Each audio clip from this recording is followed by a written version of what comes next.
book people out there, it's comic book day. Let me show you what I got. First up is Detective Comics number 950. This issue is divided into 3 different stories. The first one is based on Orphan, which, yay, finally we're getting some development with her character. The second story is based on Batwing and Azrael having a bonding moment. And the last story is a flashback of Tim Drake interacting with Batman, because that's all we can have with Tim Drake now, apparently, is flashbacks. It's an okay, short, couple-page story. It's really nothing too special, but at least we do get to see him driving around in his old Redbird car. That's something we haven't seen in a long time. Although I kind of feel as though James Tynion IV, the writer for this series, only put Tim Drake in here briefly as a flashback so that Tim Drake fans out there who may have started to read Detective Comics with the purpose of reading about Tim Drake could see him on panel again. Anyway, Superwoman issue number 7. For the past 7 issues, Lena Luthor, also known as Superwoman, has been trying to take down Lena Luthor. She's also had the help of Lex Luthor and Steel, to which we finally have a conclusion to this storyline, but unfortunately Lena Luthor suffers a very terrible cost, which takes us into Action Comics number 973. Steel brings the dying Lana to Superman. Meanwhile, Lois Lane is doing her own investigative reporting into the mysterious Clark Kent that appeared, and an old enemy appears at the end of this issue. Flash issue number 16. In the previous issue, Flash was outsmarted by the Rogues Gallery, and in this issue it looks like he outsmarts them. However, it looks like this may have been part of a plan by Captain Cold all along. Hal Jordan and the Green Lantern Corp issue number 14.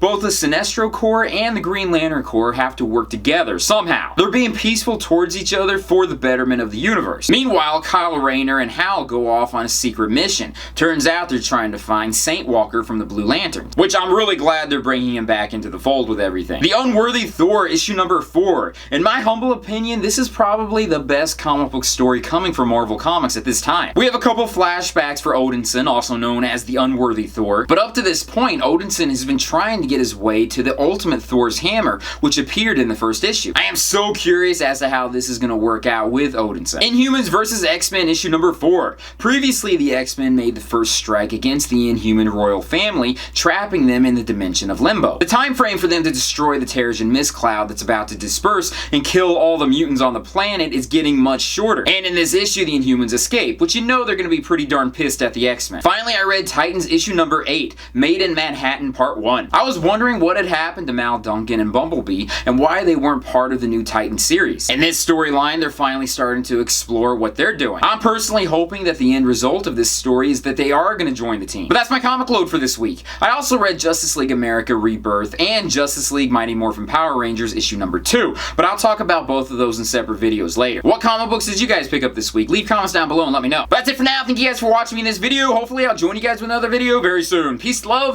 namaste, and I'll see you guys later. Peace. I know I'm a whole lot more emotional when it comes to Tim Drake. It's just that I'm really irked with the whole thought that his character is going to be in limbo for the next couple of years. He's reduced to just cameo appearances or a flashback for a couple pages. That's all we're getting. He's missing out on all the major stories going on in the Rebirth universe, and DC promised that all of these characters are going to be brought back to their roots, and Tim Drake is missing out on all that, so it's something that just kind of gets to me.